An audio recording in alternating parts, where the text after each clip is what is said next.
And what's this supposed to be? Officer Miller's voice was a low sneer, the sound of gravel grinding against glass.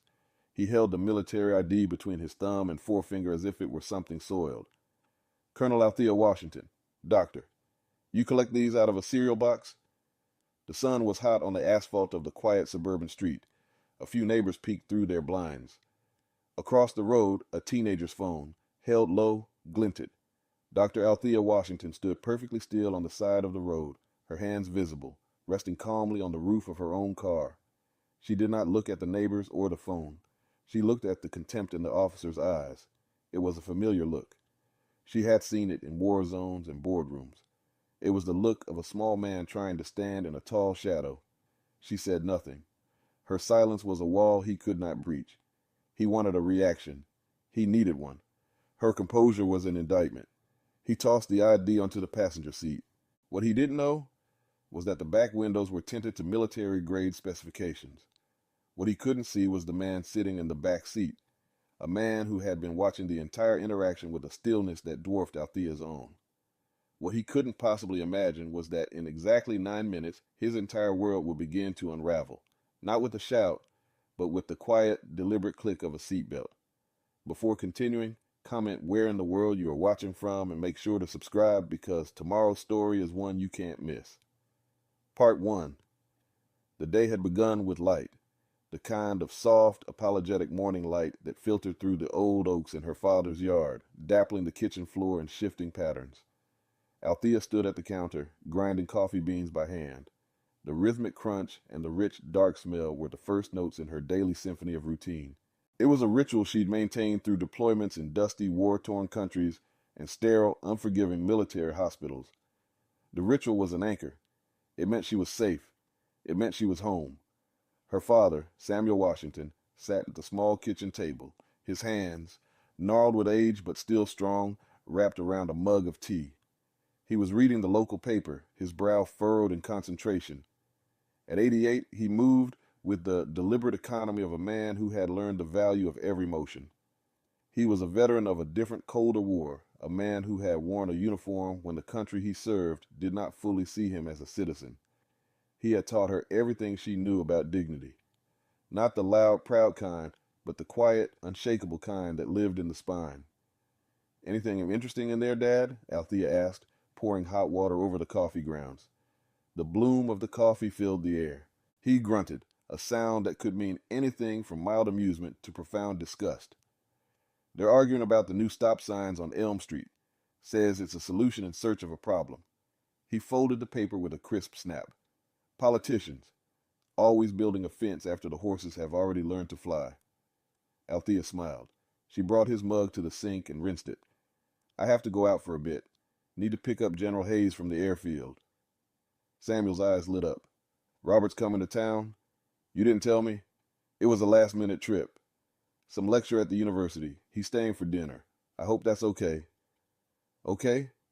Samuel pushed himself up from the table, his back straight. A 3-star general is coming to my house for dinner, and you ask if it's okay? Althea, you go get the good silver, and I'll handle the marinade for the chicken.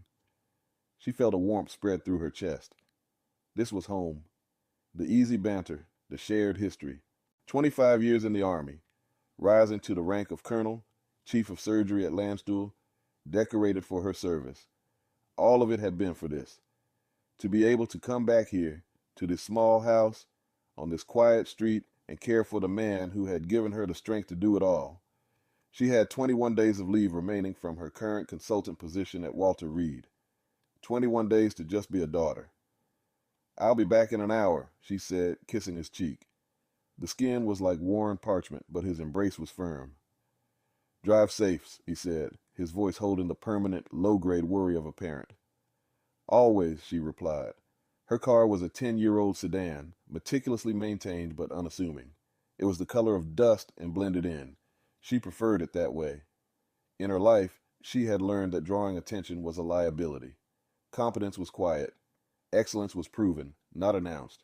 She turned onto Elm Street, the very road from the morning paper, and noted the absence of any new stop signs. Her father was right. The neighborhood was a tapestry of American life. Old Victorians next to modest post-war bungalows. manicured lawns, and gardens bursting with untamed wildflowers. It was a good place mostly, but like any place, it had its shadows, its pockets of resentment that festered under the surface of civility. She was 2 blocks from the main thoroughfare when she saw the police cruiser. It was parked, half hidden behind a large moving van. As she passed, its lights flashed to life, a sudden, jarring burst of red and blue in the placid morning. She felt a familiar cold knot tighten in her stomach. She checked her speedometer. 24 miles per hour in a 25 zone. Her seatbelt was on. Her registration and insurance were current. She had done nothing wrong, and yet she pulled over immediately, her movements slow and deliberate. She put the car in park, rolled down all 4 windows, and placed her hands on the steering wheel at the 10 and 2 positions. She had been through this drill before. She knew the choreography of survival. The officer took his time. He sat in his cruiser for a full 3 minutes, a classic power play. Althea watched him in her rearview mirror. He was talking on his radio, but his posture was relaxed, casual. This wasn't a high-threat stop. This was something else. Finally, his door opened. He was a big man. His uniform stretched tight across his chest and stomach. He had the kind of swagger that came from unexamined authority. His hand was resting on his holstered weapon. It wasn't a threatening gesture, not yet. It was a statement, a reminder of the power dynamic. That was the first thing she noticed, the casual intimacy with his own capacity for violence. He ambled to her passenger side, avoiding the driver's window, forcing her to turn and crane her neck, another small act of dominance. "Ma'am," he said, his voice flat, "do you know why I pulled you over?" "No, officer, I do not," Althea said, her own voice even and calm. "You rode through that last intersection. Didn't come to a full and complete stop." There was no stop sign at the last intersection. She knew it for a fact. She had just been thinking about it. A solution in search of a problem. "Officer, with all due respect, there is no stop sign at the corner of Elm and Maple," she stated. It was not an argument. It was a fact. A flicker of annoyance crossed his face. He hadn't expected a rebuttal, especially not a calm, factual one. He had expected confusion, or fear, or anger. Her composure seemed to rob him of his script. "License and registration," he said, his voice a little sharper this time. She nodded. "Of course. I'm going to reach into the glove compartment now. My wallet and the vehicle registration are in there." She narrated her every move, keeping her hands slow and visible. This too was part of the dance. She handed him the documents. He took them, his eyes scanning her license. He looked from the photo to her face, then back again. A small, almost imperceptible smirk touched his lips. "Washington," he said, drawing the name out. He opened his ticket book, his pen hovering. "This your car?" "Yes, it is." "A little beat up for a doctor, isn't it?" The question hung in the air, thick and unpleasant. It wasn't about the car. It was about her. It was a challenge to her status, an insinuation that she didn't belong in the picture she presented. She refused to take the bait. "It runs well. It's reliable." He grunted, scribbling something on his pad. Then his eyes fell on her wallet, which lay open on the passenger seat where she'd left it. Her military ID was visible in its clear plastic sleeve. He reached into her car, uninvited, and plucked the wallet from the seat. "What's this?" he asked, pulling the ID card out. "That is my military identification, officer," she said, a cold edge now hardening her voice. The intrusion into her vehicle, into her personal space, had crossed a line. He held it up to the light, squinting. He read the rank. He read the name. He read the branch of service. Then he looked at her, and the smirk blossomed into a full-blown, contemptuous grin. "Colonel Althea Washington," he read aloud, his voice dripping with theatrical disbelief. "Doctor." He chuckled, a dry, ugly sound. "You collect these out of a cereal box?" The insult was so blatant, so steeped in a history of dismissiveness she had fought her entire life, that for a moment the air seemed to crackle. The world narrowed to the space between them. The sun, the houses, the distant sound of a lawnmower, it all faded away. There was only this man, his uniform, and the casual, brutal weight of his contempt. She let herself feel it for exactly 3 seconds. The hot flash of rage, the familiar, crushing weight of humiliation, the deep, ancestral weariness. Then she compartmentalized it. She packed it away in a small locked box in her mind, to be dealt with later. Emotion was a luxury she could not afford in this moment. She met his gaze. Her face was a mask of placid neutrality. Officer, that is a valid United States government identification. Please give it back to me. Her calmness infuriated him. He wanted her to yell, to cry, to give him a reason to escalate. Her refusal was a denial of his power. I'll give it back when I'm done with it, he snapped. He tossed her military ID onto the passenger seat, a gesture of ultimate disrespect. He turned her driver's license over and over in his hand. You know, we've been having some problems in this neighborhood. Break-ins, people driving cars that don't look like they belong here. That wasn't a question. That was an accusation. Althea said nothing. She simply breathed. In for 4 counts. Hold for 4. Out for 4. The box breathing technique she taught to young soldiers about to face combat. The silence stretched. It was his move. He seemed to realize that he was losing control of the encounter, that his usual tactics of intimidation were having no effect. He needed to reassert his dominance. I'm going to need you to step out of the vehicle, ma'am. For what reason, officer? She asked, her voice still quiet, still precise. For my safety, he said, the excuse flimsy and transparent. Now. She held his gaze for a long moment. She was a colonel in the United States Army. She had commanded men and women in life or death situations. She had stared down death on an operating table more times than she could count. And this man, this small, puffed-up man, was ordering her out of her car on a sunny morning on a street she'd known since childhood, for no reason other than the color of her skin and her refusal to be intimidated. She made a decision. It was a decision forged in a lifetime of calculated responses to injustice. Comply physically. Resist verbally. Document everything. Okay, officer, she said. I am stepping out of the car. She moved slowly, pushing the door open, her hands always where he could see them. She stood up, her 5'7" frame feeling both small and incredibly solid on the hot asphalt. She placed her hands on the roof of her car, assuming the position. He saw the gesture as submission. He was wrong. It was a declaration. It was a way of saying, I know the rules of this game you are playing, and I will follow them, not because I fear you, but because I will not give you the excuse you are looking for. It was in that moment, as he stepped closer, a triumphant glint in his eye, that a quiet click echoed from the back seat of her car. The sound was small, but in the tense silence, it was as loud as a gunshot. It was the sound of a seatbelt being unbuckled. Part 2. Officer Miller heard the click. His head snapped toward the back of the car, his brow furrowed in confusion. The rear windows were dark, almost opaque from the outside. He hadn't even considered that someone else might be in the vehicle. His focus had been entirely on Althea, on the singular project of diminishing her. Who's in the car? He demanded, his hand instinctively going back to his weapon, this time with a nervous energy that hadn't been there before. Althea didn't answer. She didn't need to. She kept her eyes fixed on the peeling paint of a windowsill on the house across the street. She counted the cracks. 1, 2, 3. The rear driver's side door opened with a smooth, expensive-sounding motion. The first thing that emerged was a shoe. It was black, made of gleaming leather, polished to a mirror shine that reflected the distorted image of the police cruiser. The second thing was the crisp cuff of a dark suit and a starched white shirt. A man unfolded himself from the car. He was tall, lean, and carried himself with an aura of absolute, unassailable authority. He was in his late 60s, with close-cropped gray hair and a face that looked like it had been carved from granite. His eyes, a piercing blue, swept over the scene, taking in Officer Miller, Althea with her hands on the car, the open door, the scattered IDs on the seat. He saw everything in a single, comprehensive glance. He adjusted the knot of his dark tie, a small, deliberate gesture. He wasn't wearing a uniform, but he might as well have been. The authority was not in the cloth, but in the man himself. Officer Miller stared. He was momentarily speechless. This was not what he had expected. The man's suit probably cost more than Miller's monthly salary.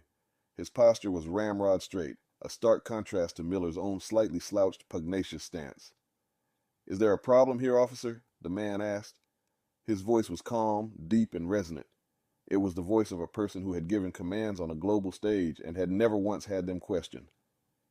Miller found his voice, trying to reclaim the authority that was rapidly slipping from his grasp. Sir, I need you to stay back. This is an active traffic stop. For your safety, please return to the vehicle." The man gave a slow, deliberate nod. "I understand. I am Lieutenant General Robert Hayes.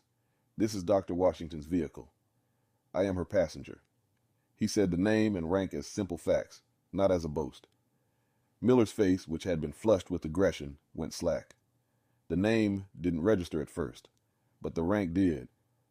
Lieutenant General, 3 stars. It was a rank that existed in a completely different universe from his own. He had seen generals on TV at military funerals. He had never seen one get out of a beat-up sedan on Elm Street. Something shifted in Miller's eyes, a flicker of panic. He looked from the general to Althea and back again. The cereal box comment echoed in the space between them, suddenly sounding not just insulting, but monumentally, catastrophically stupid. "General," Miller stammered, the title feeling foreign and heavy in his mouth. This woman, Dr. Washington, she was uncooperative. General Hayes' gaze settled on Althea, who still hadn't moved, her hands firmly on the roof of her car. He saw her posture, her stillness. He had known Althea Washington for 30 years. He had personally pinned her promotion to major. He had been her commanding officer at Landstuhl. He knew uncooperative was not in her vocabulary. Discipline, control, and precision were the pillars of her character. "Uncooperative," the general repeated, the word tasting like a lie. "In what way specifically?" The question was precise. It demanded a specific answer, not a vague accusation. Miller floundered. She questioned my reason for the stop. She was argumentative." "I see," General Hayes said. He took a single slow step forward, a clear violation of Miller's order to stay back. Yet the officer did nothing to stop him. The general's presence seemed to bend the rules of the encounter around him. "And what was the reason for the stop?" "She failed to stop at the intersection of Elm and Maple," Miller said, clinging to his initial story. General Hayes' eyes drifted to the intersection in question, 100 feet away. His expression didn't change, but a new coldness entered his gaze. "Officer, my flight arrived at the municipal airfield at 0900 hours. Dr. Washington picked me up at 0915. We have been driving for approximately 11 minutes. We have been on this street for less than 2. I can state with certainty that not only did she not run a stop sign, but there is no stop sign at that intersection for her to run.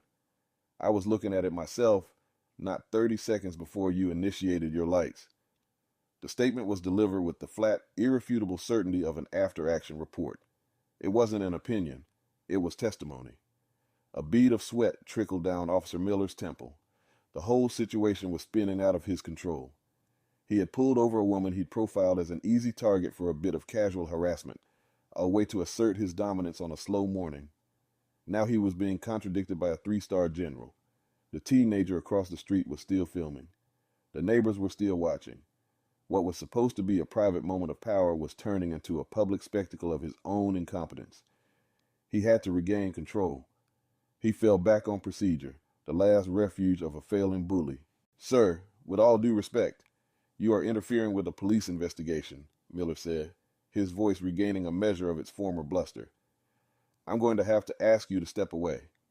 He turned his attention back to Althea, as if dismissing the general would make him disappear. He saw her not as a person, but as the cause of his humiliation, and he was going to make her pay for it. "Dr. Washington," he said, his voice now laced with a venomous anger, "you are under arrest." "For what?" Althea's voice was a whisper, but it cut through the air. "Obstruction of justice, resisting an officer." The charges were absurd, a desperate gambit to justify his actions.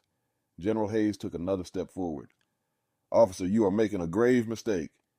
"You're the one making a mistake, sir," Miller snarled, emboldened by his own reckless decision. He was in too deep to back down now. He unclipped his handcuffs. "Turn around," he commanded Althea. "Put your hands behind your back." Althea looked at General Hayes. His eyes met hers. In that glance, 1,000 messages passed. He gave an almost imperceptible nod.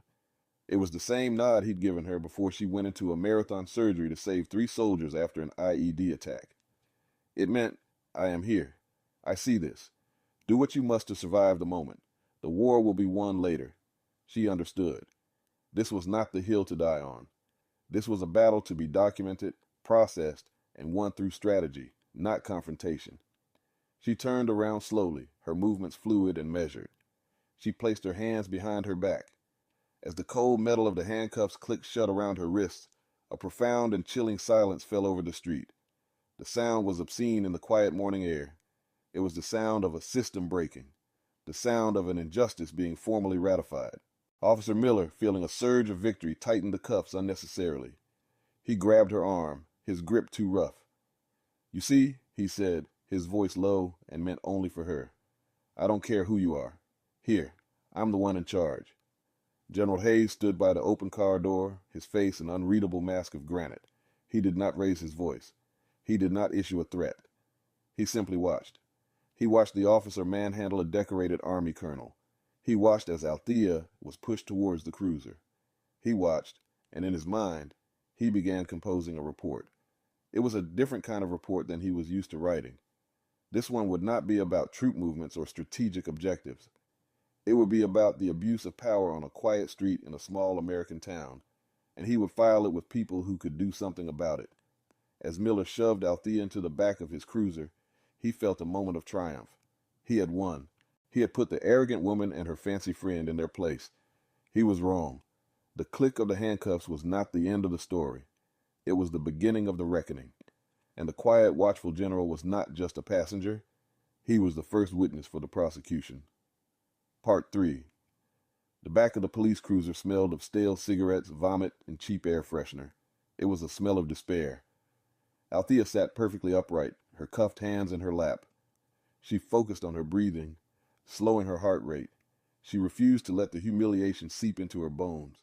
Humiliation was a weapon used by the enemy, and she would not arm them against herself. She was not a criminal. She was a soldier in a different kind of firefight. The objective: endure, observe, report. Officer Miller slammed the door shut and walked with a swagger back to her car. He leaned in, grabbing her license, registration, and the military ID he had so contemptuously tossed on the seat. He left her wallet and phone. He slammed her car door, the sound echoing his petty anger.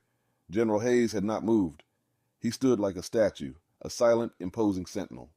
As Miller approached, the general spoke, his voice devoid of any emotion. "Officer, what is your name and badge number?" Miller stopped, momentarily taken aback by the directness of the question. "Why do you need that?" "I am a witness to a possible felony," the general stated calmly. "The unlawful arrest of a citizen. I require your details for my report. Now, your name and badge number." The phrase possible felony hung in the air. Miller's bravado began to fray at the edges. This was escalating far beyond a simple traffic stop. "Look, old man," he started, the disrespect automatic, reflexive. "That's Lieutenant General," Hayes corrected him, his voice dropping a full octave, gaining a new layer of command. "And you will provide me with your name and badge number as required by your own department's policy, or this will become an official complaint of insubordination right here, right now. Your choice, officer." Miller stared at him. The general's eyes were like chips of ice. There was no room for argument. The man was not asking. He was ordering. Miller felt his authority, which he had wielded so crudely just moments before, evaporate completely. "Miller," he muttered, his voice sullen. "Badge number 714. "Thank you, Officer Miller," the general said, nodding slowly. He pulled a small leather-bound notebook and a pen from his inside jacket pocket. He wrote the information down with a steady hand. The act of writing, of documenting, was itself a threat. It promised consequences. "And your supervisor's name?" "You can call the precinct for that," Miller snapped, trying to claw back some semblance of control. He turned and stalked back to his cruiser, desperate to leave the scene. He had the prisoner. He could drive away. He could end this. He got into the driver's seat, the springs groaning under his weight. He refused to look at Althea in the rearview mirror. He started the engine and pulled away from the curb without signaling. As the cruiser moved, Althea watched General Hayes through the rear window. He stood his ground, watching them go. He took out his phone, his thumb moving purposefully across the screen. He was already at work. She felt a surge of gratitude, not just for his presence, but for his competence. He knew the protocol. He was moving to the next phase of the operation.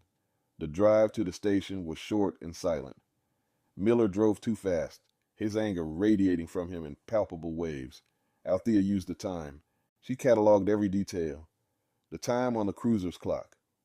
9:42. The smell. The rough plastic feel of the seats. The way Miller kept glancing at his own reflection in the rearview mirror.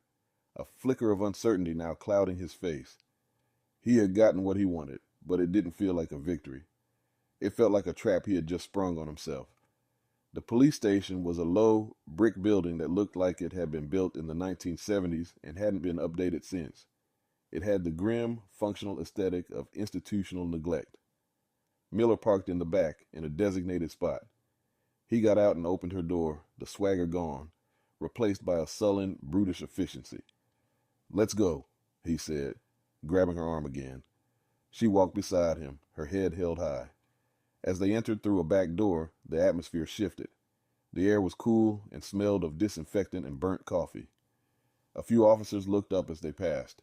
They saw Miller, then they saw Althea.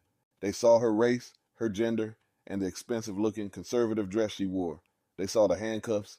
Their faces were a mixture of curiosity and indifference. This was just another body being processed by the machine. The machine. That's what her father had always called it. A system designed to grind people down, to exhaust them with paperwork, with delays, with petty humiliations, until they gave up and accepted whatever was done to them. Miller led her to a booking desk where a heavy-set sergeant with a graying mustache sat looking at a computer screen. "What do you got, Miller?" the sergeant asked without looking up. "Obstruction and resisting. To female. Name's Washington. Althea." The sergeant finally looked up. His eyes lingered on Althea for a moment. He took in her calm demeanor, her steady gaze. She did not look like the usual suspect brought in for resisting. "She give you trouble?" the sergeant asked, directing the question to Miller but looking at Althea. "She was uncooperative, argumentative," Miller recited, the words already sounding thin and rehearsed. Althea spoke for the first time since entering the building. Her voice was clear and steady. "Sergeant, may I have a glass of water, please?" The request was so simple, so polite, it seemed to short-circuit the entire process. The sergeant blinked. He looked at Miller, then back at Althea. He seemed to see, for the first time, a person, not just a prisoner. "Yeah, sure," he mumbled. He got up and filled a small paper cup from a cooler in the corner. He handed it to her. Because her hands were cuffed behind her, she couldn't take it. A moment of awkward silence passed. Miller made a move to grab the cup and hold it for her, a gesture that would have been another assertion of dominance, but the sergeant waved him off. "Take the cuffs off her, Miller. She's not going anywhere." Miller hesitated, a flash of anger in his eyes. He was being countermanded in front of a prisoner, but the sergeant's rank and his weary, no-nonsense tone held more weight here. With a frustrated sigh, Miller unlocked her handcuffs. The relief in her wrists was immediate. Althea took the cup from the sergeant. "Thank you, Sergeant." She drank the water slowly, deliberately. It was a small act of self-care, a reclamation of her own autonomy. She was not just a body being processed. She was a person who got thirsty and asked for water. After she finished, she placed the empty cup on the corner of the desk. "Sergeant, I would like to make a phone call." "You'll get your call," Miller snapped. "She gets her call," the sergeant confirmed, his eyes still on Althea. He seemed intrigued by her composure. "What's the story here, Miller? Your report better be solid." "It's solid," Miller insisted, but his voice lacked conviction. "She's got some fancy friend. Thinks he can throw his weight around." "What friend?" "Some old guy claiming to be a general," Miller scoffed, trying to make it sound ridiculous. The sergeant's eyebrows shot up. "A general? What kind of general?" "3-star, he said." "Army," Miller replied, the words tasting like ash. The sergeant leaned back in his chair, a long, slow whistle escaping his lips. He looked at Althea with a new kind of assessment. This was no longer a routine booking. This had the potential to become a very large, very complicated problem. "You arrested a woman who was with a 3-star general?" the sergeant said, his voice a low murmur of dawning horror. "Miller, what did you do?" Before Miller could answer, the front desk phone buzzed. The dispatcher's voice came over the intercom, tinny and urgent. "Sergeant Davies, you have a call on line 1. It's from the Department of Justice." The words dropped into the squad room like a stone. Every officer who heard it froze. The Department of Justice did not call the local precinct on a Tuesday morning about a traffic stop. Sergeant Davis stared at the blinking light on his phone. He looked at Miller, whose face had gone pale, the color of chalk. He looked at Althea, who stood calmly, her hands now resting loosely at her sides. She looked like the calm at the center of a gathering storm. The sergeant had been a cop for 30 years. He had learned one thing above all others: how to recognize the precise moment a bad day turned into a career-ending catastrophe. This was that moment. Slowly, with the dread of a man walking to the gallows, he reached for the phone. Part 4. Sergeant Davis picked up the receiver as if it were a venomous snake. "Desk Sergeant Davis," he said, his voice tight. He listened for a long moment. His face, already pale, seemed to drain of all remaining color. He held the phone away from his ear slightly, as if the voice on the other end was too loud, too powerful for the small, dingy room. He muttered a few "yes, sirs," and "I understand, sirs." His eyes kept darting towards Miller, each glance filled with a fresh wave of accusation. Finally, he hung up. The click of the receiver being placed back in its cradle was unnaturally loud in the silent room. He stared at the phone for a good 10 seconds, then slowly turned his gaze to Officer Miller. The weary indifference was gone, replaced by a cold, hard fury. "Miller," Sergeant Davies said, his voice dangerously quiet. "In my office. Now." He jerked his head toward a small glass-walled office behind the booking desk. He didn't wait for a reply.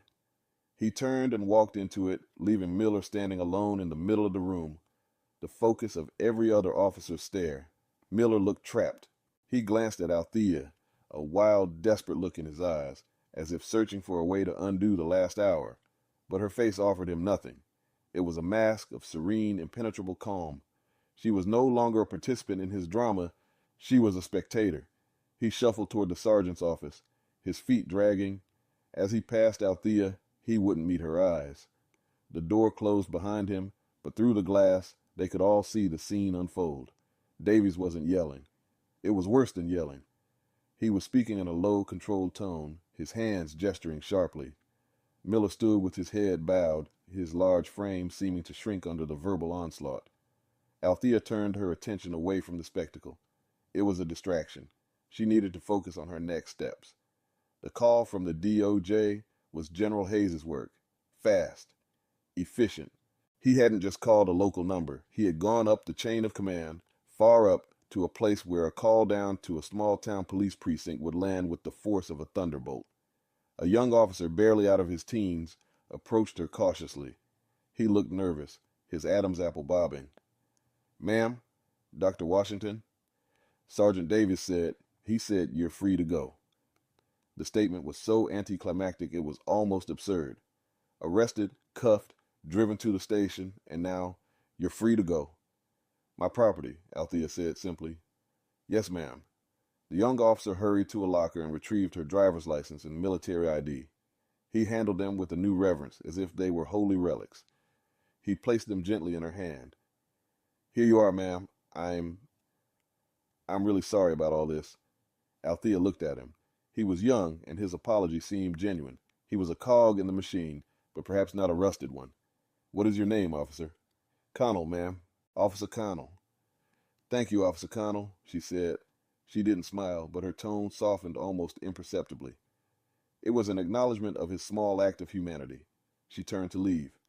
Just as she reached the door, the sergeant's office door flew open. Miller stormed out, his face a mask of purple rage and humiliation. He saw Althea, and for a second, it looked like he might confront her. But Sergeant Davies was right behind him. "Miller, my office. We are not done," Davies barked. Then his voice softened as he addressed Althea. "Dr. Washington, on behalf of this department, I sincerely apologize. There will be a full internal investigation." Althea paused at the door, her back to him. "An internal investigation is insufficient, Sergeant. A federal civil rights complaint is being filed as we speak. You can expect to hear from my attorney and from the Department of Justice's Civil Rights Division." She delivered the words without malice. It was a statement of fact, a declaration of the consequences that were now in motion. She didn't need to raise her voice. The words themselves had all the weight they needed. She could feel the collective intake of breath from the officers in the room. This wasn't going to be swept under the rug. This was going to be a storm. Without another word, she walked out into the sunlight. The air felt clean and fresh after the stale atmosphere of the station. She took a deep breath. She had let them see her feel it for exactly 0 seconds. The discipline held. General Hayes was waiting for her, standing beside her car, which was parked right in front of the station. He must have had it driven over from Elm Street. He held her phone and her wallet in his hand. "Are you all right, Althea?" he asked, his granite face etched with concern. "I'm fine, Robert," she said, taking the items from him. "Just fine." The words were true. She was a surgeon. She knew how to compartmentalize, how to function under extreme pressure without letting the trauma settle in. The emotional processing could come later, on a schedule. For now, there was work to be done. "The car is here. Your father is expecting us for dinner," he said, as if the last hour had been nothing more than an inconvenient delay. The normalcy was a gift. "He's making his famous marinated chicken," she said, a small, genuine smile finally touching her lips. As they got into the car, she in the driver's seat this time, he in the passenger's, he handed her a business card. "This is Elena Rostova. She's the best civil rights attorney in the state. I've already spoken with her. She's expecting your call." Althea looked at the card. "Robert, you work fast. In my line of work, speed and overwhelming force are the keys to victory," he said, his eyes twinkling for the first time that day. This Officer Miller chose the wrong battlefield. He thought it was a street corner. He's about to find out it's a federal courthouse. As she started the engine, Althea saw Officer Connell, the young cop, step out of the station. He watched them for a moment, then gave a hesitant, almost imperceptible nod in her direction before retreating back inside. An ally from within? Perhaps. Across the street, in a small cafe, a man sat by the window, nursing a cup of coffee. He was an older black man with a kind, weary face and a tweed jacket despite the warmth of the day. He watched Althea's car pull away. He had seen the whole thing on Elm Street. He lived there. His name was Arthur Dubois, a retired history teacher. He had seen Officer Miller harass dozens of people over the years. He had taken notes. He had filed complaints that went nowhere. He had a file cabinet in his study, thick with 2 decades of documented injustice. The machine had ignored him for years, but as he watched Althea Washington drive away with the 3-star general in her passenger seat, he felt a flicker of something he hadn't felt in a long time. Hope. He took a small notebook from his jacket pocket and a pen. He wrote down the date, the time, and the license plate of Althea's car. He added it to the file. He had been waiting for a long time for the right person to come along. Someone with the resources and the resolve not to be ground down by the machine. Someone who could use his life's work, his box of evidence, to finally make it count. He had a feeling Dr. Althea Washington was that person. Part 5. The drive back to her father's house was quiet. The windows were down, and the warm air swirled through the car, carrying the scent of cut grass and blooming roses. It was a stark contrast to the sterile, hostile environment of the police station. Althea drove with both hands on the wheel, her knuckles white. She was replaying the events, not with emotion, but with the cold precision of a surgeon reviewing a complex procedure.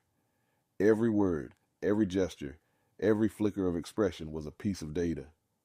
General Hayes did not speak. He understood her need for silence. He knew that the battle was far from over. It had merely shifted to a new phase. The initial shock and awe of his phone call had secured her release, but true justice required a methodical, relentless campaign. When they pulled into the driveway, her father was on the porch pruning his rose bushes.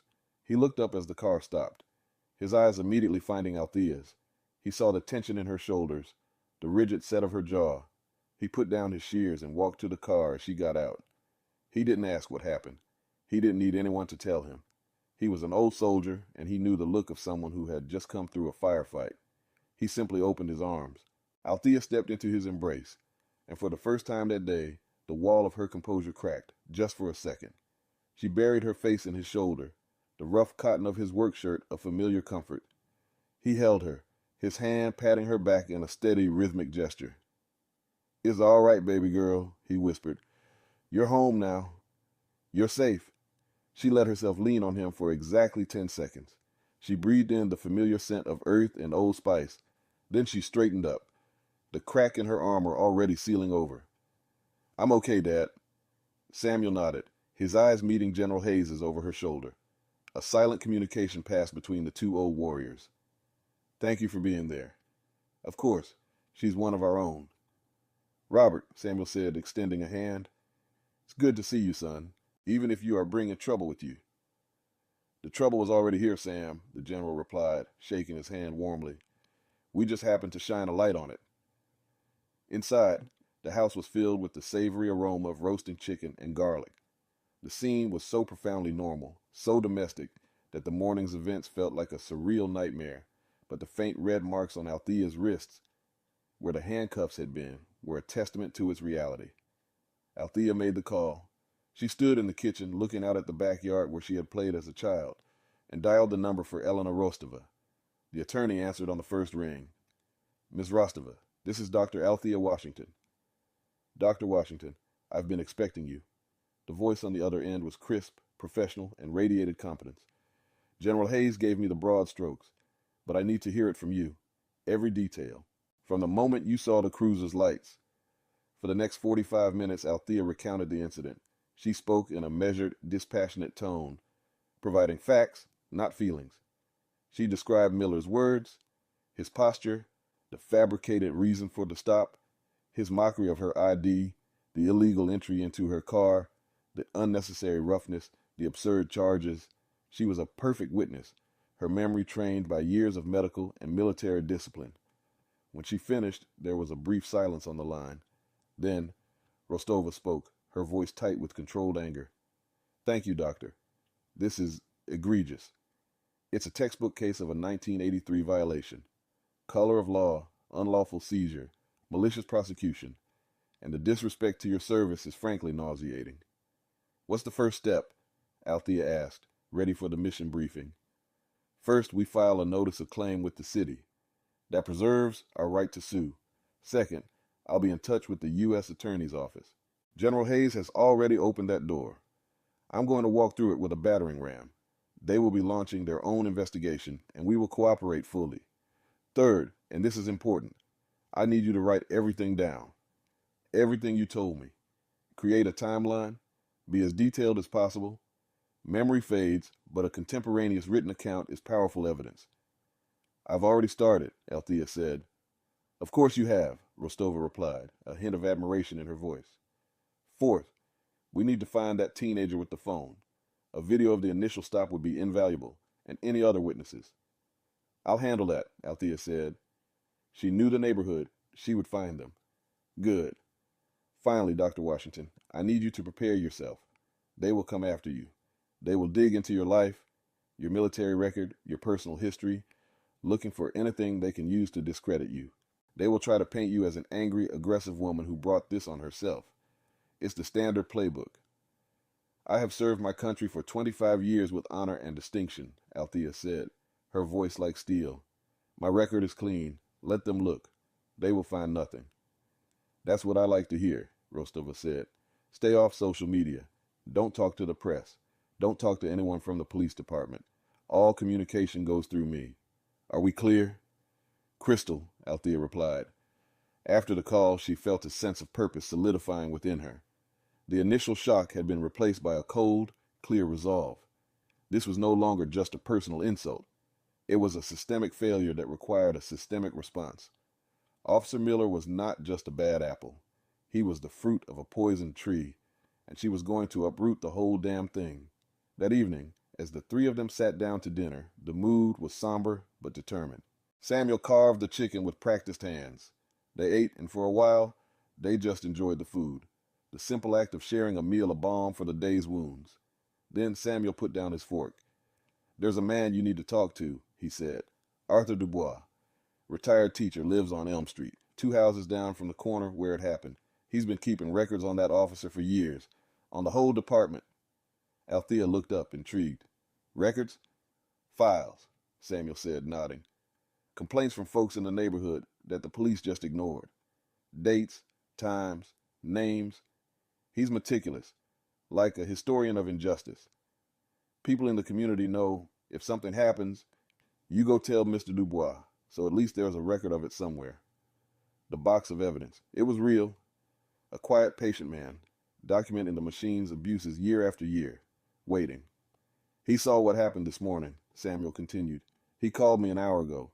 He said he's ready to talk. He said he thinks you might be the one who can finally make them listen. The puzzle pieces were beginning to fall into place. A video from a young witness, a box of historical evidence from a community elder, a top-tier lawyer, a 3-star general opening doors at the highest levels of government, an insider at the station who was already showing signs of a guilty conscience. Officer Miller had thought he was asserting his power over a lone, vulnerable woman. He had no idea that he had actually declared war on a disciplined, highly trained, and well-connected coalition. He had picked a fight with an army colonel, and in doing so, he had inadvertently mobilized an entire army against himself. That night, Althea couldn't sleep. She sat at the kitchen table in the dark, the same spot where her father had read the paper that morning. It felt like a lifetime ago. She took out a fresh notebook and a pen. At the top of the first page, she wrote, After Action Report, Incident 0925, Elm Street. She began to write, her handwriting neat and precise. She would follow her lawyer's instructions to the letter. She would document everything. This notebook would be her weapon. This fight would be her mission. She had 20 days of her leave remaining. She would use every single one of them. Part 6. The next morning, Althea woke before the sun. The house was still and dark. She bypassed her usual coffee ritual, the need for action overriding the comfort of routine. Today was about reconnaissance and building alliances. She dressed in simple, unassuming clothes, dark slacks and a plain gray shirt. She wanted to blend in, to be an observer. Her first stop was Elm Street. She parked a block away and walked to the corner where the incident had occurred. The morning light was just beginning to touch the tops of the trees. The street was quiet, peaceful. It was hard to believe that just 24 hours ago, this placid scene had been the site of such a profound violation. She saw the house where the teenager had been standing. It was a modest 2-story home with a basketball hoop over the garage. She walked up the driveway and rang the bell. After a moment, the door opened a crack. A woman in a bathrobe, her hair tousled from sleep, peered out. "Can I help you?" the woman asked, her voice wary. "Good morning. My name is Althea Washington. I believe your son may have witnessed an incident here yesterday morning involving a police officer." The woman's expression tightened. "I don't want any trouble." "I'm not here to cause trouble," Althea said, her voice calm and reassuring. "I'm here to seek the truth. The officer who arrested me filed a false report. Your son's recording could be crucial evidence in correcting the record." The woman hesitated. From behind her, a teenage boy's voice called out, "It's okay, Mom. Let her in." The door opened wider. The boy, who looked to be about 16, stood in the hallway. He was the one from yesterday. He looked nervous, but also determined. "I'm Kevin," he said. "I saw the whole thing. That cop was a jerk." They sat in the living room, the boy's mother hovering anxiously. Kevin explained that he had started filming because he'd seen Officer Miller harass people before. He'd recorded the entire exchange, from Miller's false accusation about the stop sign to the moment he'd put Althea in the cruiser. "I didn't know what to do with it," Kevin said, scrolling through his phone. "I was scared I'd get in trouble." "You did the right thing by recording it," Althea said, "and you won't get in trouble. You have a First Amendment right to film the police in a public space. That video isn't just for me. It's for everyone that officer has ever mistreated." She gave him Elena Rostova's contact information. "My lawyer will be in touch. She'll explain how to submit the video as evidence securely. All you have to do is tell the truth. Can you do that?" Kevin nodded, his face set with a newfound sense of purpose. "Yes, ma'am. I can do that." As she left, Althea felt a surge of gratitude for the young man's courage. He was the witness, a critical first piece of the puzzle. Her next stop was 2 houses down, at the home of Arthur Dubois. It was a small, neat brick house with overflowing flower boxes and a well-worn welcome mat. When she rang the bell, the door was opened almost immediately by the man she had seen in the cafe. He had kind eyes that held a deep, ancient sadness, but also a spark of fierce intelligence. "Dr. Washington," he said, his voice a warm baritone, "I've been expecting you. Please, come in." His house smelled of old books, lemon polish, and pipe tobacco. The living room was wall-to-wall bookshelves, crammed with volumes on history, law, and philosophy. In the center of the room, on a large oak desk, sat four pristine gray metal filing cabinets. "Tea?" he asked. "Thank you, Mr. Dubois." As he prepared the tea in his small, tidy kitchen, he spoke. "I've lived on this street for 50 years. I taught history at the high school for 40. I believe in this community, but I also believe in seeing things as they are. And for the last 20 years, I have seen Officer Miller and others like him poison it with their casual cruelty." He brought two steaming mugs of tea into the living room and sat down opposite her. "I started filing complaints. At first I was optimistic. I believed the system would correct itself. I was wrong." He gestured to the filing cabinets. "The system is not broken. It is designed to work this way. It is designed to protect its own. It is a machine designed to exhaust you. So I changed my approach. I stopped filing complaints that I knew would be ignored. I started keeping a record. For myself. For history." He stood up and walked to one of the cabinets. He pulled open a drawer. It was packed tight with manila folders, each one neatly labeled with a name and a date. "This is the Miller file," he said, his voice heavy. He pulled out a thick folder and laid it on the desk. 22 years of documented incidents, unlawful stops, illegal searches, excessive force, racist and sexist language. I have notarized statements from 37 different people. Most were too afraid to come forward officially. But they told me. They trusted me to be a witness. Althea stared at the folder. It was thick, at least 3 inches. It was a monument to one man's patient, determined resistance. The box of evidence. Her father was right. "This is incredible, Mr. Dubois. It's tragic is what it is," he said softly. "It is a library of pain. I've been waiting for someone who could use it. Someone they couldn't dismiss or intimidate.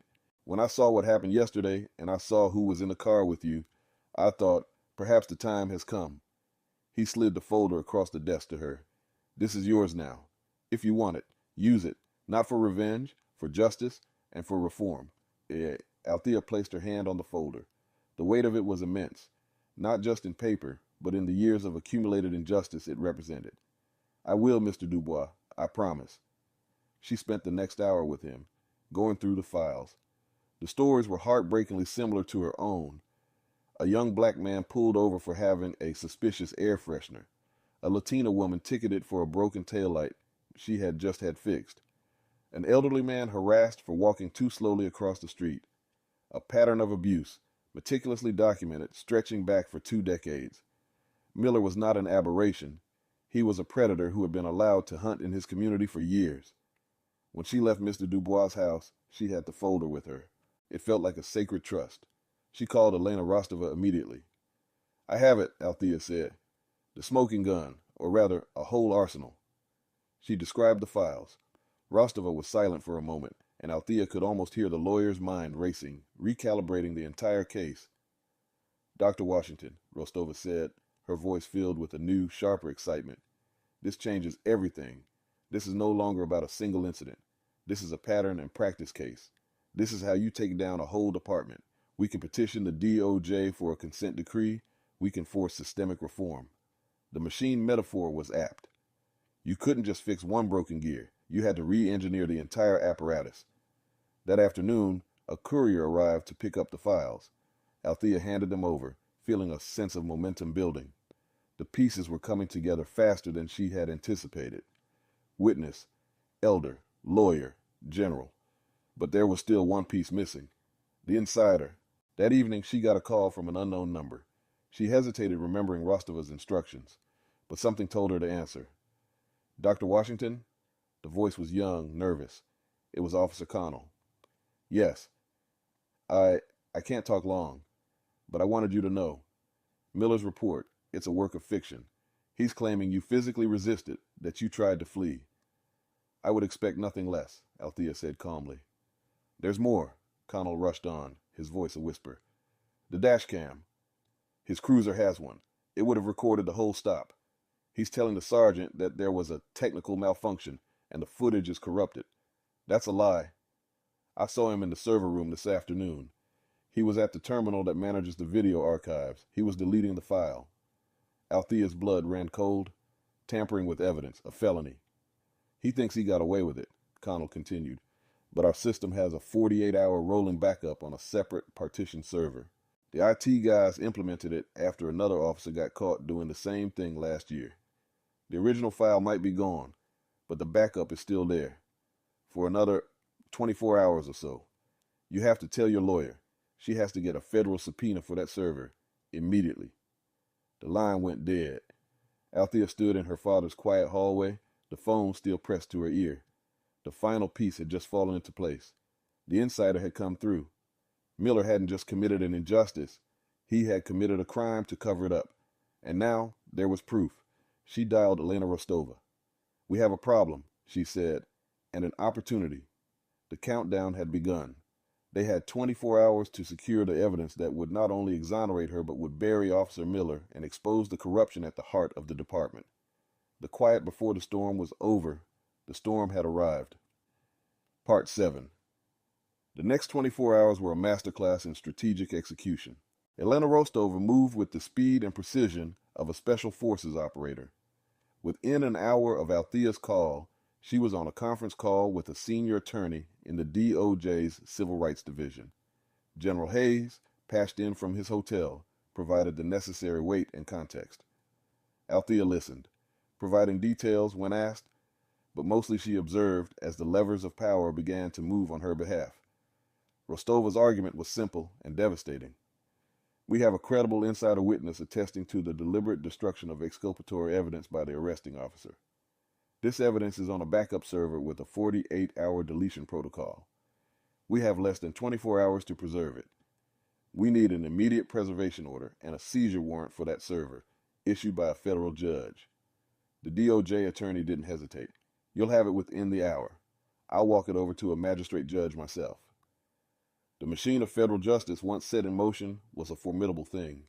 It was a counter machine designed to hold the smaller, local ones accountable when they went rogue. While Rostova worked the legal channels, Althea focused on the ground game. She and her father sat at the kitchen table, transforming it into a command center. They began mapping out the network of names in Arthur Dubois' files. They were no longer just victims. They were potential witnesses. "Many of these people won't want to talk," Samuel said, his finger tracing a name on a notarized statement from 2007. "They're scared. Miller still has family in this town. The roots of this go deep. They don't have to talk to the police," Althea said. "They can talk to me or to you. We're part of this community. We're not outsiders." She spent the day on the phone. Her voice was calm, empathetic. She didn't make promises she couldn't keep. She simply said, "My name is Althea Washington. I believe you had an experience with Officer Miller. I did too. A lawyer is helping me, and she thinks your story is important. Would you be willing to speak with her? Your name will be kept confidential unless you agree to let it be used." Some hung up immediately. Fear was a powerful silencer. But many listened. They heard the quiet authority in her voice, the shared experience. They had been alone with their stories for so long. Now, someone was offering to stand with them. A retired mechanic whose son had been harassed weekly for 3 years. A single mother who had been threatened with a call to Child Protective Services during a bogus traffic stop. A high school principal who had seen Miller target minority students. One by one, they agreed to talk. They were the forgotten soldiers, the walking wounded of Miller's long, undeclared war on his own community. Althea was not just fighting for herself. She was giving them a voice. By late afternoon, 2 FBI agents from the nearest field office arrived at the precinct. They were not in uniform. They wore dark suits and stern expressions. They didn't ask. They informed. They presented Sergeant Davies with a federal warrant for the seizure of the department's video archive server.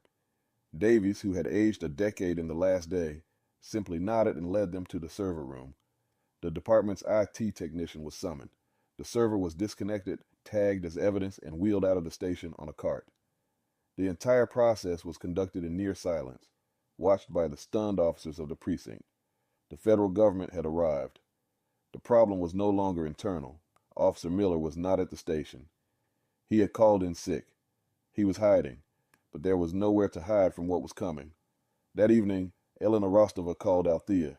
Her voice was triumphant. They got it. The backup was intact. The file shows the entire stop.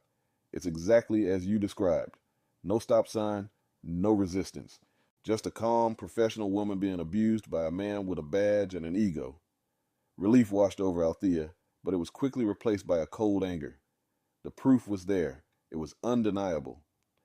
But that's not all, Rostova continued, her voice dropping. The IT team at the DOJ did a forensic analysis of the server logs. They found the deletion command. It was executed from a specific terminal in the station, and it was logged in under one user ID. Miller's, Althea said. It wasn't a question. Miller's, Rostova confirmed. He didn't just delete the file. He left his fingerprints all over the crime scene. It's a slam dunk. Spoliation of evidence, falsifying a police report, perjury in his sworn statement. These are felonies, Doctor. Serious ones. He's not just going to lose his job. He's going to prison. The news was a vindication, but Althea felt no joy. There was no victory in the destruction of a man, even a man like Miller. The victory would come from ensuring this could never happen again. What about the department? Althea asked. What about the chief, the sergeant? That's where Mr. Dubois' files come in, Rostova explained. The DOJ is using them as the foundation for a full pattern and practice investigation. They're looking at the entire command structure. Who knew about Miller? Who ignored the complaints? Who enabled him for 2 decades? Sergeant Davies is already cooperating. He's giving them everything he knows in exchange for a plea deal.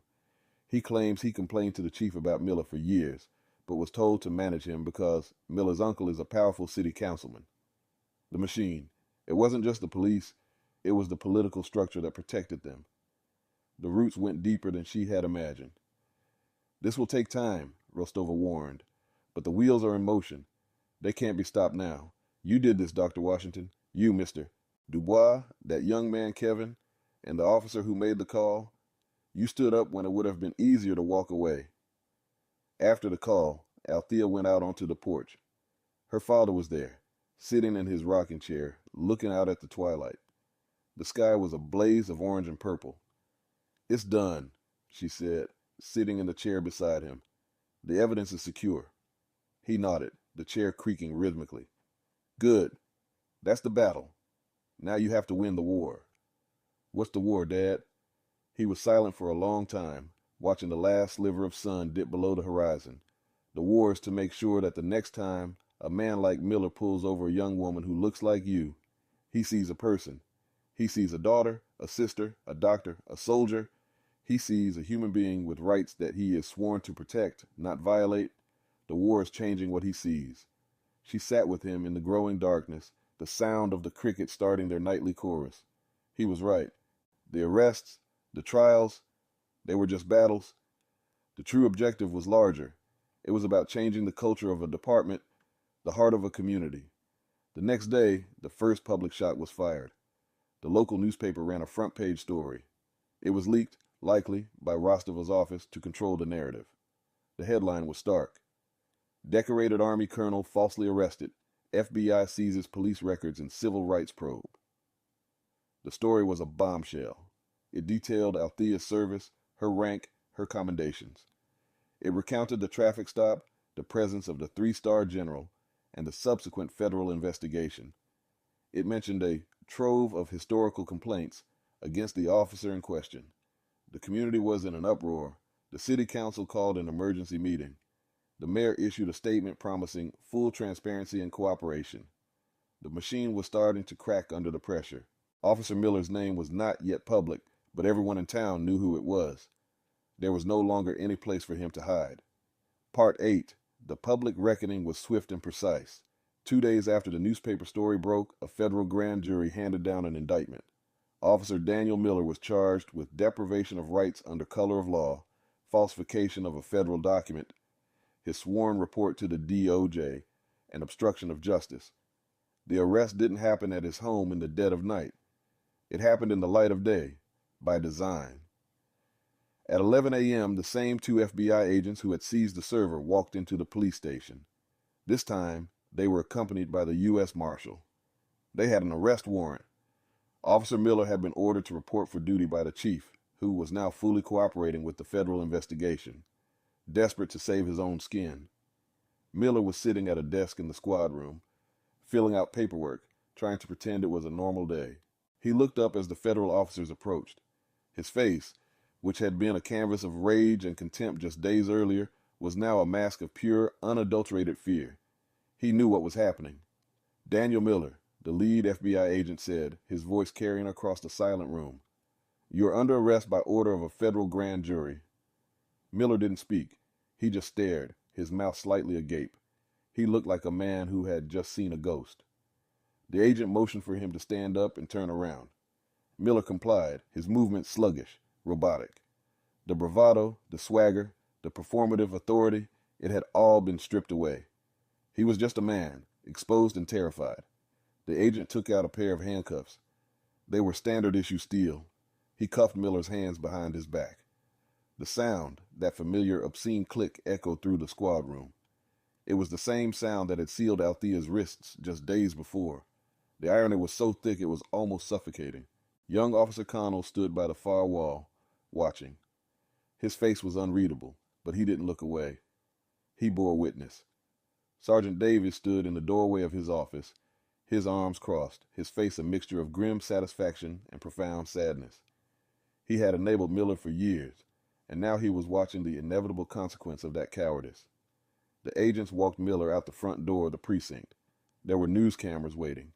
The flashbulbs popped, capturing his face of shame for the evening news. He was walked to an unmarked federal vehicle, the same kind of unassuming sedan Althea drove. He was placed in the back seat. The door was slammed shut. He was now the one in the back of the car, smelling the stale air of institutional processing. He was now the one being driven away in disgrace. He was now the one being ground down by the machine. Althea was not there to see it. She was at Arthur Dubois' house, having tea. Mister. Dubois had seen the news on his small television. He simply nodded, a single tear tracing a path through the wrinkles on his cheek. 40 years, he whispered. 40 years I've been waiting for a day like this. The fallout was immediate and widespread. Police Chief Evans, facing a vote of no confidence from the city council and immense public pressure, announced his resignation that afternoon. His statement spoke of retiring to spend more time with his family. Everyone knew he was being forced out. The city councilman, who was Miller's uncle, issued a statement condemning his nephew's actions, a pathetic attempt to distance himself from the scandal. It did little good. He was facing a recall effort organized by a new community action group, with Mr. Dubois serving as its senior advisor and Kevin, said a teenage witness, designing its website. The Department of Justice, armed with the dashcam video, Miller's confession, and the mountain of evidence from Dubois' files, officially announced a pattern and practice investigation into the entire police department. They would examine hiring practices, training protocols, use of force incidents, and the citizen complaint process. The end result, Rostova explained, would almost certainly be a federal consent decree, a legally binding agreement forcing top-to-bottom reform, overseen by a federal judge and an independent monitor for years to come. The war her father had spoken of, the war for what people see, was beginning. A few weeks later, Althea was called to give a deposition at the U.S. Attorney's Office. Elena Rostova was by her side. General Hayes flew in to provide his own testimony. When Althea walked into the building, she saw Officer Connell leaving. He was with his own lawyer, but he paused when he saw her. He looked haggard, the stress of his decision weighing on him. But his eyes were clear. "Dr. Washington," he said, extending a hand, "I just wanted to say thank you. You did the right thing. You made it possible for me to do the right thing, too." Althea shook his hand. It was a firm, steady grip. "No, officer," she said. "You did the right thing all on your own. You chose your conscience over your convenience. That takes courage." He had been granted immunity in exchange for his testimony against Miller and his knowledge of other departmental misconduct. He was the insider, the one who had broken the code of silence. He would likely have to leave the department, perhaps the state, to start over, but he had saved his own soul. The legal process ground on. Miller, facing an ironclad case and the prospect of a decade in federal prison, took a plea bargain. He pled guilty to all charges. His sentencing was scheduled for the fall. The town began to change. The conversations were different. People spoke openly about policing, about accountability. The city council meetings, once sparsely attended, were now packed with citizens demanding to be heard. The process of hiring a new police chief was made transparent, with a citizens advisory board, including Arthur Dubois, having a key role in the selection. The machine was being dismantled, piece by piece, and rebuilt on a new foundation of transparency and accountability. It was slow, arduous work, but it was happening. Althea's 21 days of leave came to an end. She had spent them not in rest, but in battle.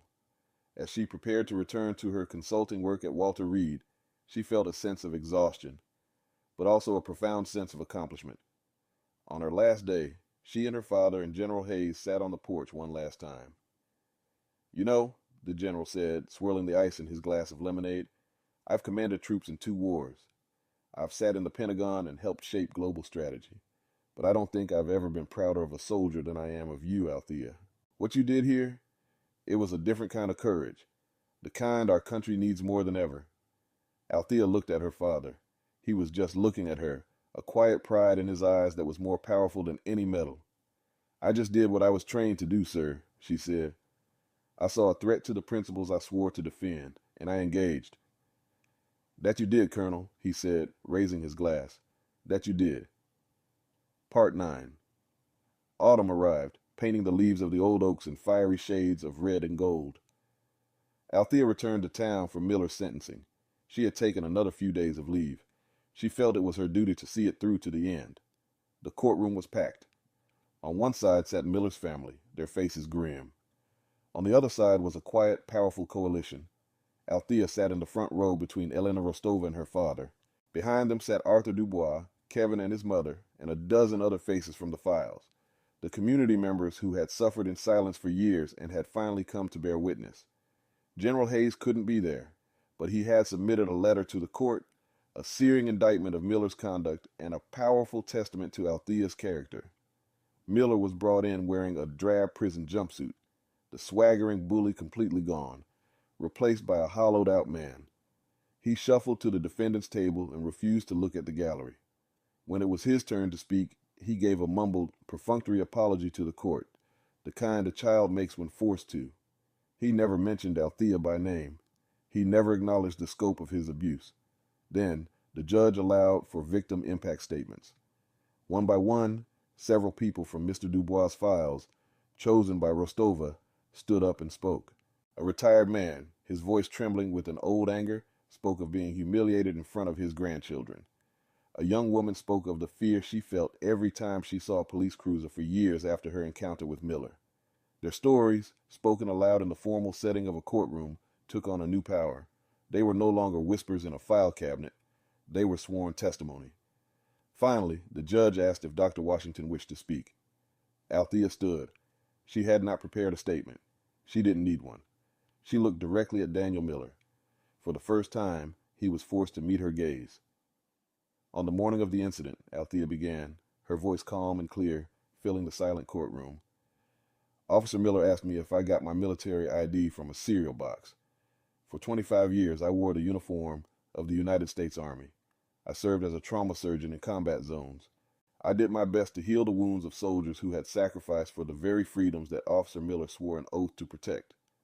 That ID represents a promise I made to my country, but it also represents a promise my country made to me, that my service, my citizenship, and my humanity are equal to any others."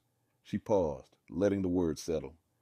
Officer Miller did not just violate my rights that day. He violated his oath. He dishonored his badge, and he betrayed the trust of the community he was supposed to serve. He did this not just to me, but to dozens of people in this town. For decades. The sentence you give him today is not about vengeance. It is about accountability. It is a message to every officer who wears a badge that their power is a sacred trust, not a personal weapon. And when that trust is broken, there will be consequences. She sat down. A profound silence held the room. The judge, a stern-looking woman in her 60s, looked down at Miller, her face a mask of cold fury. "Mr. Miller," the judge said, her voice cutting through the silence, "I have listened to the testimony. I have read the letters, including one from a 3-star general that I suggest you spend your ample free time contemplating. I have reviewed the evidence of your crimes, including your craven attempt to destroy evidence of your own misconduct. You were given a badge and a gun and the power of the state. You used that power to terrorize and humiliate the very people you were sworn to protect. You are a disgrace to your uniform and to the decent men and women who serve with honor. She looked at the sentencing guidelines, then tossed the folder onto her desk. For the charge of deprivation of rights under color of law, I sentence you to 48 months in federal prison. For the charge of obstruction of justice, I sentence you to 24 months to be served consecutively. That is a total of 72 months, 6 years. There will be no parole. A gasp went through the courtroom. It was a heavy sentence, far more than the prosecutor had even asked for. Miller seemed to collapse in on himself. His lawyer put a hand on his shoulder, but he didn't react. Justice is not just about punishing the guilty, the judge concluded, her eyes sweeping over the gallery and landing on Althea. It is about restoring faith in the system. Let this be a start. Mr. Miller, you are remanded into the custody of the U.S. Marshals. As Miller was led away in handcuffs, his face ashen, Althea felt no triumph. She felt a quiet, somber sense of closure. A chapter had ended, a debt had been paid. Outside the courthouse, they were met by a small crowd of supporters and a few news cameras. Althea didn't stop. She, her father, and Mr. Dubois walked past them, their silence more powerful than any statement. They drove to a small park overlooking the river. The three of them sat on a bench, the autumn air crisp and clean. "It's a good day," Samuel said, looking out at the water. "It's a just day," Arthur Dubois corrected gently. Althea said nothing. She was thinking about the machine. One gear had been removed and discarded, others were being replaced, but the work of maintaining the new machine, of ensuring it ran on justice and not on contempt, would be a lifelong task. It would fall to people like Mr. Dubois, and Kevin, and the other citizens who had found their voice. Her part in this particular battle was over. She had done her duty. Before she returned to Washington, D.C., she did one last thing. She drove to Elm Street. She parked her car and got out. She walked to the corner of Elm and Maple. In the grass beside the curb, a new gleaming metal pole had been installed. At the top was a bright red octagonal sign. It read, "Stop." The city had finally installed the stop sign. A solution in search of a problem, her father had called it. But now, it felt like something else. It felt like a monument. A small, permanent reminder of what had happened there. A testament to the fact that one person, armed with dignity and the truth, could force a whole system to come to a full and complete stop. She touched the cool metal of the pole. She stood there for a long moment, feeling the afternoon sun on her face. Then she got back in her car and drove away. The quiet hum of the engine, the only sound. Part 10. 6 months later, spring returned to the small town. The oaks on Samuel Washington Street were covered in the tender green of new leaves. The rose bushes he and Althea had planted were beginning to show their first buds. The town was different. The changes were not loud, but they were real. The new police chief, a woman from outside the department with a reputation as a reformer, had implemented a sweeping set of new policies dictated by the federal consent decree. Every officer now wore a body camera that activated automatically. The citizen complaint process was now handled by an independent civilian review board, chaired by Arthur Dubois. Use of force training was revamped to emphasize de-escalation. Officer Connell, after testifying, had been offered a position by the new chief.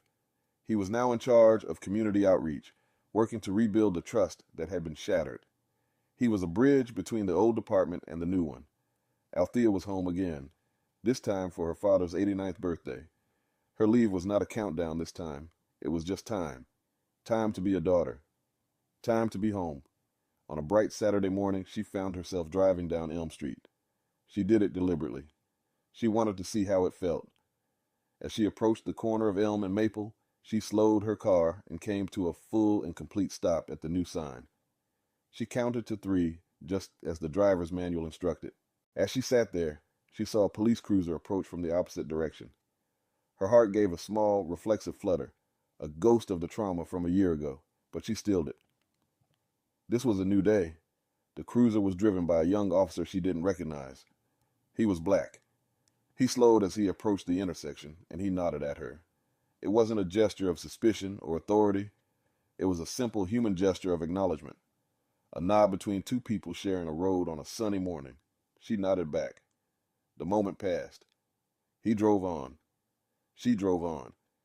It was nothing, and it was everything. It was the change her father had spoken of, the war for what people see. It was a small victory, but it was real. Later that day, her father's birthday party was in full swing in the backyard. The whole neighborhood was there. Arthur Dubois was debating politics with General Hayes, who had flown in for the occasion. Kevin, now a high school senior with a full scholarship to study computer science, was showing Samuel's old war medals to a group of younger kids. Elena Rostova was there, laughing with Kevin's mother. It was a community, stronger and more connected than it had been before. Althea stood by the grill, flipping burgers, the smoke and savory smells filling the air. Her father came and stood beside her. He was wearing a new shirt she had bought him. He looked happy, at peace. "You did good, baby girl," he said quietly, so only she could hear. "We did good, Dad," she corrected him. He smiled, a wide, genuine smile that lit up his whole face. He reached out and placed his hand over hers on the spatula. It was a gesture of shared work, of partnership. They stood there for a moment, father and daughter, old soldier and new, looking out at the community they had fought for, the community they had helped to heal. The light was golden, the kind of late afternoon light that makes everything feel possible. The sounds were of laughter, of music, of life. She took a deep breath. She was home. The mission was complete. The peace that followed was earned, not from the absence of conflict, but from the presence of justice. And for the first time in a long time, she felt her own quiet, unshakable dignity, not as a shield she had to carry, but as a simple, comfortable truth, as natural as the air she was breathing. If you enjoyed the story, leave a like to support my channel and subscribe so that you do not miss out on the next one. On the screen, I have picked 2 special stories just for you. Have a wonderful day.